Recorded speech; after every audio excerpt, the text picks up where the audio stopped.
ಇಂದೇ ಡೌನ್ಲೋಡ್ ಮಾಡಿ ಮತ್ತು ನಿಮ್ಮ ನೆಚ್ಚಿನ ಶೋಗಳನ್ನ ಆನಂದಿಸಿ. ಸರಸ್ವತಿ, ಸರಸ್ವತಿ, ಅನಾಹುತ ಆಗಿದೆ. ಯಾಕೆ ರತ್ನಮ್ಮ, ಏನಾಯ್ತು? ಅಯ್ಯೋ, ನಿಮ್ಮಪ್ಪ ನಿನ್ ಮದ್ವೆಲಿ ನಿನ್ ಕೊಡಕ್ಕೆ ಅಂತ ತಂದಿದ್ ಒಡವೆಗಳೆಲ್ಲ ಕಳ್ತನ ಆಗೋಗಿದೆ. ಪೆಟಾರಿಲಿದ್ದ 100 ಸೇರು ಚಿನ್ನ ಕಾಣೆ ಆಗಿದೆ. ಹೌದಾ? ಇದೇನಮ್ಮ ಇದು? ಇಷ್ಟು ಸಹಜವಾಗಿ ಹೌದಾ ಅಂತ ಕೇಳ್ತಾ ಇದೆಯಲ್ಲ. ಮನೇಲೆಲ್ಲ ಇದೇ ಸುದ್ದಿ, ಚಿನ್ನ ಹೋಗಿದೆ ಅಂತ ಎಲ್ಲರೂ ಚಿಂತೆಯಿಂದ ಕೂತಿದ್ದಾರೆ. ಸಂತೋಷ ಪಡೋ ವಿಚಾರಕ್ಕೆ ಚಿಂತೆ ಯಾಕೆ ರತ್ನಮ್ಮ? ಸಂತೋಷ ಪಡೋ ವಿಚಾರನ? ಇದೇನ್ ಸರಸ್ವತಿ ಈಗ ಹೇಳ್ತಾ ಇದೀಯಾ? ಲಕ್ಷಗಟ್ಲೆ ಬೆಲೆ ಬಾಳ ಬಂಗಾರ ಹೋಗಿದ್ದು ನಿನಗೆ ಸಂತೋಷನಾ? ಅಲ್ವೇ ಮತ್ತೆ, ಈ ಬಂಗಾರದ ಅಹಮಿಂದ ತಾನೆ ಅವತ್ ನಮ್ಮಮ್ಮ ಅವ್ರನ್ನ ಹೀಯಾಳಿಸಿದ್ದು. ಈ ಬಂಗಾರದ ಅಹಮಿಂದನೇ ತಾನೆ ನಿಶ್ಚಿತಾರ್ಥದ ದಿನ ನಮ್ಮ ತಂದೆ ಅವರಿಗೆ ಸವಾಲ್ ಹಾಕಿದ್ದು. ಹೋಗಿದ್ದು ಬಂಗಾರ ಅಲ್ಲ ರತ್ನಮ್ಮ, ನಮ್ಮ ಅಪ್ಪ ಅಮ್ಮನ ಅಹಂಕಾರ. ಅದಕ್ಕೆ ಸಂತೋಷ ಪಡ್ಬೇಕಲ್ವೇ, ದುಃಖ ಯಾಕೆ ಪಡ್ಬೇಕು? ಚಿನ್ನ ಅನ್ನೋದು ಬರೀ ಒಡವೆ ಅಲ್ಲ ಅಮ್ಮ, ಅದು ಆಪದ್ಧನ, ಕಷ್ಟ ಕಾಲದಲ್ಲಿ ಸಹಾಯಕ್ಕೆ ಬರುತ್ತೆ. ಅದಲ್ಲದೆ ಅದೆಲ್ಲ ನಿನಗ್ ಸೇರ್ಬೇಕಾಗಿರೋ ಚಿನ್ನ. ನಿಮ್ ತಂದೆ ಪ್ರೀತಿಯಿಂದ ಅದನ್ನೆಲ್ಲ ನಿನಗ್ ಕೊಡ್ಬೇಕು ಅಂತ ಕಷ್ಟಪಟ್ಟು ಕೂಡಿಟ್ಟಿದ್ದು.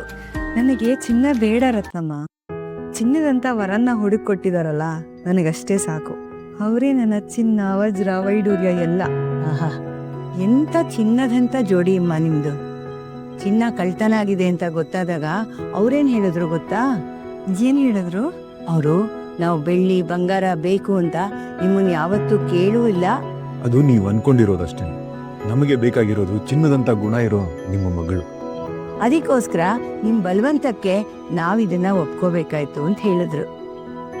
ಈಗ ನೀವು ಕೊಟ್ರು ಕೊಡದೇ ಇದ್ರು ಮಾತಕ್ ತಪ್ಪದೇ ಇರೋ ಹಾಗೆ ನಡ್ಕೋತೀವಿ ಅಂದ್ರು. ಹಾಗಂತ ನಿಮ್ಮನ್ನ ಅವಮಾನ ಮಾಡ್ತಿದೀವಿ ಅಂತ ತಪ್ಪಾಗಿ ತಿಳಿಬೇಡಿ. ಬಂಗಾರ ಹೋದ್ರೆ ಏನಾಯ್ತು, 4 ಮಣ ತೂಕ ಇರ ಬಂಗಾರದ ಗಟ್ಟಿ ಅಂತ ನಿಮ್ ಮಗಳನ್ನೇ ಕೊಡ್ತಾ ಇದೀರಲ್ಲ, ಅದಕ್ಕಿಂತ ಇನ್ನೇನ್ ಬೇಕು ಅಂದ್ರು. ನಾನು ಹೇಳಿಲ್ವ ರತ್ನಮ್ಮ, ಅವರು ಬರೀ ಬಂಗಾರ ಅಲ್ಲ, ಬೆಲೆ ಕಟ್ಟಲಾಗದಂತ ವಜ್ರ. ನನಗ್ ಗೊತ್ತಿಲ್ವಮ್ಮ ನೀನ್ ಎಂತವಳು ಅಂತ. ನೀರಲ್ಲಿ ಹುಟ್ಟಿದ್ರು ನೀರನ್ನೇ ಅಂಟಿಸ್ಕೊಳ್ದೇ ಇರ ಅಂತ ತಾವ್ರೆ ಹೂವಿನ ತರದವಳು ನೀನು. ಬಂಗಾರದ ಒಳೆಲೆನ ಬಾಯಲ್ಲೇ ಇಟ್ಕೊಂಡು ಹುಟ್ಟಿದ್ರು ಬಂಗಾರನೇ ಬೇಡ ಅಂತ ಅನ್ನೋ ಬಂಗಾರದಂತ ಮನ್ಸಿನ ಹುಡುಗಿ ಅಮ್ಮ ನೀನು. ಸದಾ ಸುಖವಾಗಿ ಬಾಳಮ್ಮ.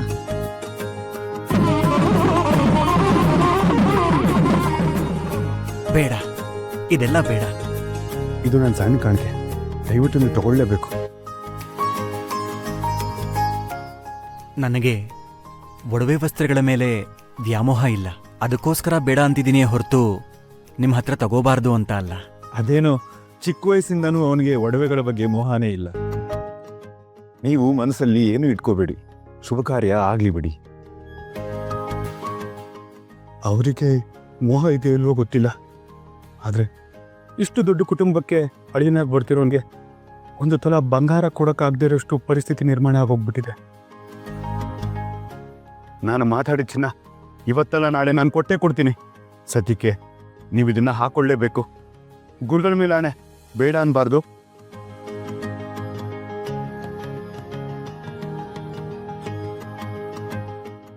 ವೆಂಕಟನಾಥ, ಹೆಣ್ಣು ಕೊಟ್ಟು ಮಾವ, ಕಣ್ಣು ಕೊಟ್ಟು ದೇವರಿಗೆ ಸಮಾನ. ಅವ್ರು ಏನೇ ಕೊಟ್ಟರು ಅದು ನಿನಗೆ ಆಶೀರ್ವಾದನೆ. ಬೇಡ ಅನ್ಬಾರ್ದಪ್ಪ, ತಗೋ.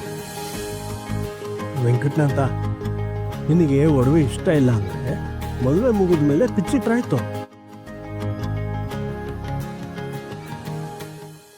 ಈಗ ತಗೊಳಪ್ಪ, ಗುರುಗಳ ಮೇಲೆ ಆಣೆ ಬೇರೆ ಮಾಡಿದ್ದಾರೆ.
ವಧುವಿಗೆ ಆಭರಣಗಳನ್ನು ವಸ್ತ್ರಾಂತರ ಮಾಡಿ. ಸರಸ್ವತಿ, ಇದು ನಮ್ಮನೆಗೆ ಸೊಸೆಯಾಗಿ ಬರೋ ವಧುವಿಗೆ ನಾವು ಕೊಡ್ತಿರೋ ಸಣ್ಣ ಉಡುಗೊರೆ. ಇದನ್ನ ತಗೊಂಡೋಗಿ ಅಲಂಕಾರ ಮಾಡ್ಕೊಂಡು ಬಾ ಅಮ್ಮ. ಬೇಡ ಅಕ್ಕ, ನೀವು ಕೊಟ್ಟ ಸೀರೆ ಉಟ್ಟಿದ್ದೀನಿ, ನೀವು ಕೊಟ್ಟ ಬಳೆನೂ ತೊಟ್ಟಿದ್ದೀನಿ, ನೀವು ಕೊಟ್ಟ ಹೂನು ಮುಡ್ಕೊಂಡಿದ್ದೀನಿ, ನೀವು ಕೊಟ್ಟ ಅರ್ಶಿನ ಕುಂಕುಮನೂ ಧರಿಸಿದ್ದೀನಿ. ಇದಕ್ಕಿಂತ ಒಡವೆ ಬೇರೆ ಏನು ಬೇಕು? ನನಗೆ ಚಿನ್ನಾಭರಣ ಎಲ್ಲ ಬೇಡ. ದಯವಿಟ್ಟು ಇದನ್ನ ಎತ್ತಿಟ್ಕೊಳ್ಳಿ. ಯಾಕಮ್ಮ ಹಾಗಂತೀಯ? ಬಂಗಾರನ ಬೇಡ ಅನ್ಬಾರ್ದು. ನಾವು ನಿಮ್ಮ ಶ್ರೀಮಂತರಲ್ಲ, ನಾವು ಕೊಟ್ಟಿದ್ದು ಕಡಿಮೆ ಆಯ್ತು ಅಂತ ಬೇಸರನಾ? ಅಥವಾ ನಿಮ್ಮ ತಂದೆಯವರು ಕೊಡ್ತೀನಿ ಅನ್ನೋ ಚಿನ್ನನ ಕೊಡ್ಲಿಲ್ಲ, ಅದಕ್ಕೆ ನನ್ನ ಹತ್ರ ತಗೊಳ್ಳೋದಕ್ಕೆ ಸಂಕೋಚವೇ? ಕ್ಷಮಿಸಿ, ಚಿನ್ನ ಹೋಗಿದ್ದಕ್ಕೆ ನನಗೆ ಚಿಂತೆನೂ ಇಲ್ಲ, ನಮ್ಮ ತಂದೆ ಕೊಡಲೇಬೇಕು ಅನ್ನೋ ನಿರೀಕ್ಷೆನೂ ಇಲ್ಲ. ನೀವು ಕಡಿಮೆ ಕೊಟ್ಟಿದ್ದೀರೋ ಅನ್ನೋ ಅತೃಪ್ತಿ ಅಂತೂ ಇಲ್ಲವೇ ಇಲ್ಲ. ನನಗೆ ಚಿನ್ನದ ಮೇಲೆ ಯಾವ ಆಸಕ್ತಿಯೂ ಇಲ್ಲ. ಚಿನ್ನದಂಥ ಸಂಬಂಧನೇ ನನಗೆ ದೇವರು ಕೊಟ್ಟಿರುವಾಗ ನಾನು ಯಾಕೆ ಇದಕ್ಕೆಲ್ಲ ಆಸೆ ಪಡಲಿ?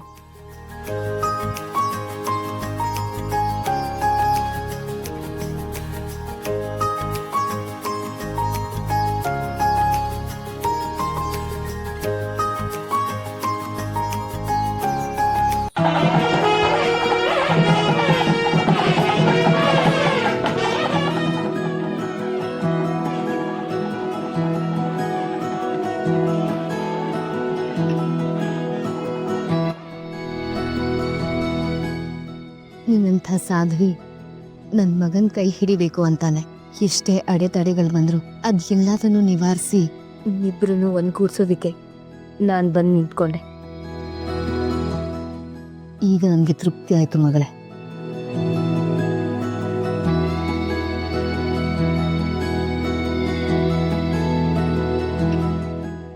ವಧುವಿಗೆ ಇಬ್ಬರು ಸುಮಂಗಲಿಯರು ಆರತಿಯನ್ನು ಮಾಡಿ.